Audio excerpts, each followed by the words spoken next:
Welcome and good morning. This morning we'll have Secretary of Health and Human Services, Dr. Tom Price, and Federal Emergency Management Agency Administrator Brock Long are here to deliver an update on interagency support to state, local, Commonwealth, and territory response efforts for Hurricane Irma. Following that, they will take some questions. So, Administrator Long and Secretary Price.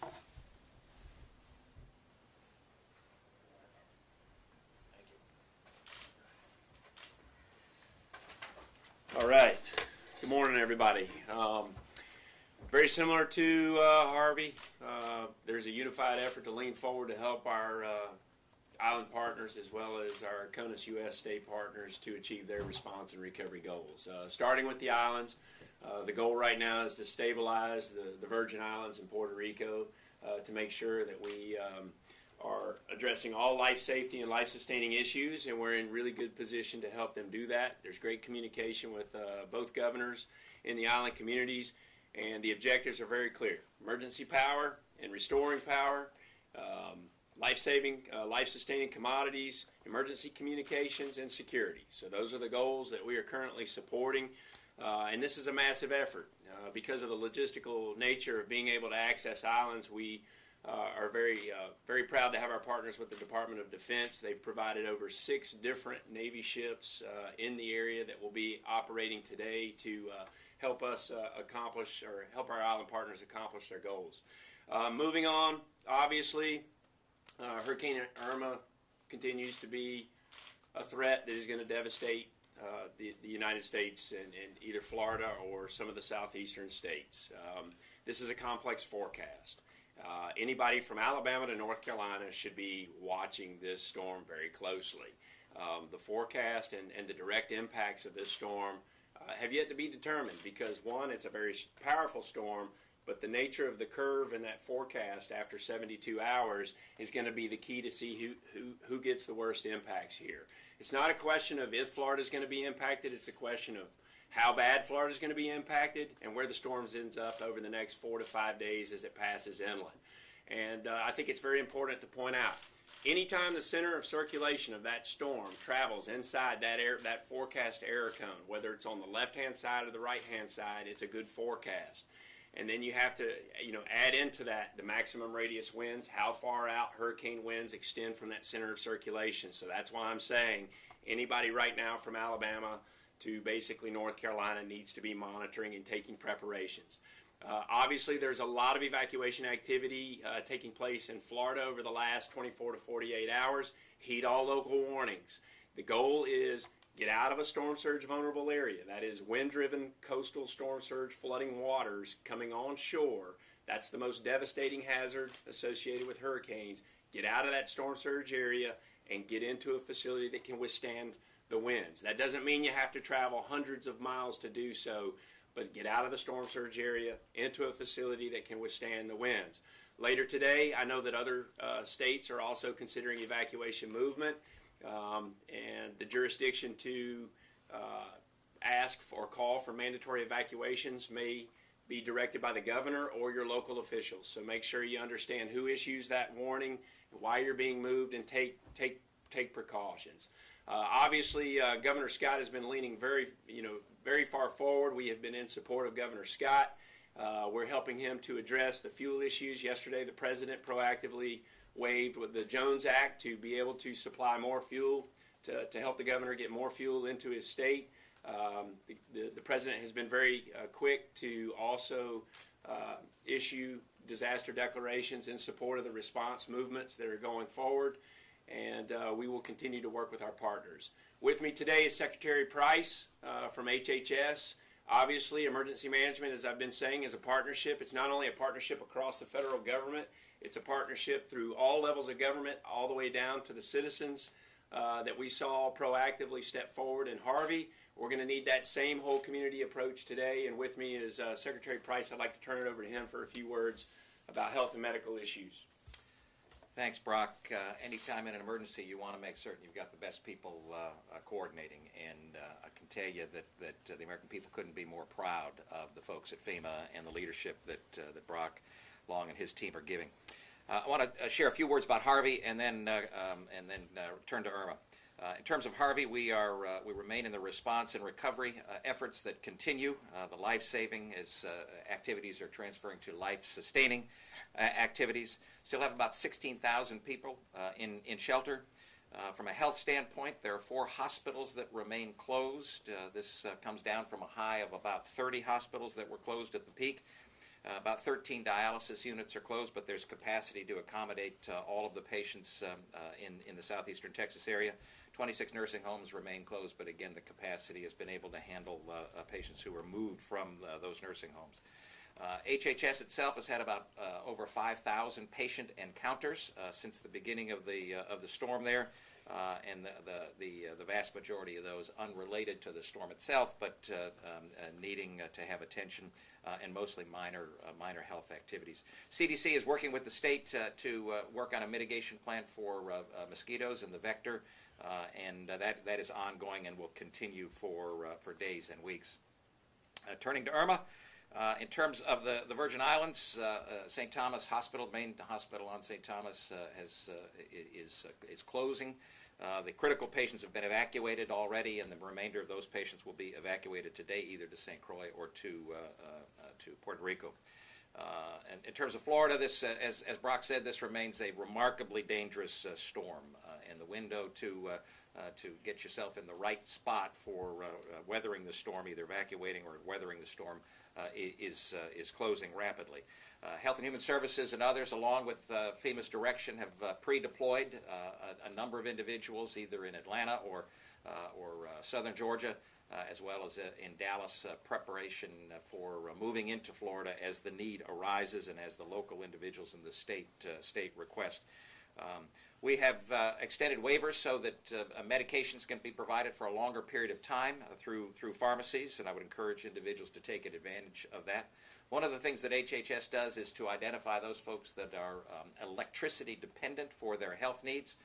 So whether it's folks on oxygen concentrators or those dialysis patients or individuals who have electric wheelchairs that they use in order to be mobile, we share that data. We provide that data to the states and have done so to Florida so that they can then contact those individuals directly. And there are about 5,400 dialysis patients that have been provided to the state, over 20,000 electricity dependent. And about 6,700 patients who are electricity dependent on oxygen concentrators. So I want to just echo the words that Brock stated about the governors leaning in. Governor Scott has been a remarkable partner in all of this. They have, along with the governors in Georgia and South Carolina, they've been very, very aggressive in making certain that they are getting the word out to their population. We're going to have a couple rough days here, a number of rough days, and whatever befalls us because of the storm, I can assure the American people that your federal government is working as diligently as we can to make certain we can respond to whatever needs arise. Thank you. Thank you, Secretary. So just to recap, too, right now we have nearly 8,000 federal government staff members forward deployed, and we also have commodities. You'll see the force lay down here on this map. I know you might not be able to read that, but basically for Irma specifically, we have commodities staged from Alabama all the way to North Carolina, and actually we are going to be running commodities out of New Jersey to support the U.S. Virgin Islands as well as Puerto Rico later today. Citizens, obviously it's important. You are a massive part of this response. Right now, the best way that you can help is to figure out a way to help with the shelter management needs within Florida and other states as they pull the evacuation triggers. So there's a couple websites. There's volunteerflorida.org and nvoad.org, nvoad.org. Right now, the mission where we need citizens and neighbors helping neighbors is in the shelter management mission. So please find a way to get involved in that way. And then after the storm, folks, it's all about setting expectations. The power is going to be out for days in Florida, if not longer in some cases, and we're going to need neighbors checking neighbors, after this event as well. So with that, we will open it up for any questions. Yes, sir. Dave Shepherdson from Reuters. 2 questions. How many people do you anticipate having to evacuate southern Florida at this point? Jeff, do we have numbers on any? We don't. We have shelter capacity is full, and is rising, but we don't have it. Okay. Yeah. So some of the numbers. So what we're most concerned on is not just necessarily the number of people. One, we need the people to listen to their local officials.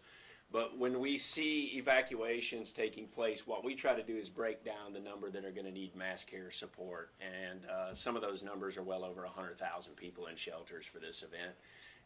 That number, that's a moving target, and it just depends on what type of activity takes place today. But typically, if you ask 100,000 people to evacuate from a coastal county, you can see a shelter demand of 5 to 8%. And out of those coastal counties or out of that number. So you can imagine how hard it is to it's difficult to accurately project. What's the status of the disaster relief fund? Is there any money left in it today? And if Congress doesn't act, will be able to So the emergency appropriation went through yesterday, as I understand it. So we're okay. That's we're operating, and as I've been saying, we're not going to let money and paperwork get in the way of us leaning forward. This is a life safety mission, and we're not going to stop. So the Congress knows exactly what the job was that needed to get done. They worked very closely with the White House as well as Homeland Security to do it. And yesterday they passed an emergency appropriation. Yes, sir. Reporters on the ground in Florida are running into a lot of people who are in the evacuation zone but are saying, hey, I've been through a lot of hurricanes before. I'm going to ride this out. There's even some prominent voices like conservative radio host Rush Limbaugh is saying this is fake news. The threat is overblown. What would you like to tell those people right now? Nobody in Florida that I know has ever experienced a Category 4 or 5 storm making landfall. The nation has only seen 3 Category 5 storms since 1851. Labor Day storm of 35, and then you had Camille in 69, and you had Andrew in 92. And Andrew was a very, very small, compact Category 5 compared to what we're seeing here in Irma. Even though it's, each Category 5 storm is tremendously different because of the maximum radius winds and the elements that it brings with it. So I can guarantee you that I don't know anybody in Florida that's ever experienced what's about to hit South Florida. So they need to get out. They need to get out and listen and heed the warnings. Jeffrey Cook from ABC News. Can you talk about the differences and the challenges between Harvey and Irma and having the preparedness on the preparedness? So Harvey was a different storm. Harvey was a rapidly intensifying storm that didn't have good steering currents. And what that means is that one, the intensity came up very quickly. It made a real impact into Port Arthur and Aransas, Texas, and basically moved up to the state, lost its steering currents over 5 days, and stalled out, which means copious amounts of rain. This storm is different. The key here is when it starts to slow down and make its turn north, and then we'll have a better idea of the true impacts that we're going to see in Florida or in the southeast. But the bottom line is that the steering currents and the model guidance is very clear on this one, that it is going to basically come up the Florida Peninsula, and there is a lot of certainty in this forecast. We didn't have certainty in Harvey. CBS News. Obviously, flooding is a big concern for evacuation areas, and perhaps this is for Secretary Price, but is there a significant health concern with some of the flood water and water contamination? Well, absolutely. Anytime you have standing water for an extended period of time, then there are resultant challenges that occur. The way that we manage that is to test the water, make certain that we know what's in the water and what the health challenges are. I mentioned that we'd seen over 5,000 individuals in our medical stations pursuant to Harvey, and many of those individuals had because of the exposure to the water, had challenges, whether it was rashes or with nausea or vomiting or diarrhea and the like, because of the exposure to the water.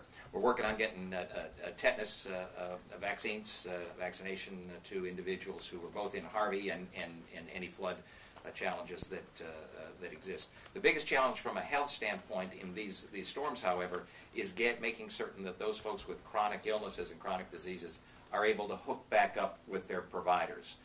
When you get displaced from your pharmacy, when you get displaced from your doctor or clinic, and for a period of time, then those chronic health challenges become more acute, and that's the biggest challenge that we see over a period of time. Additional questions? Thank you all. All right. Thank you.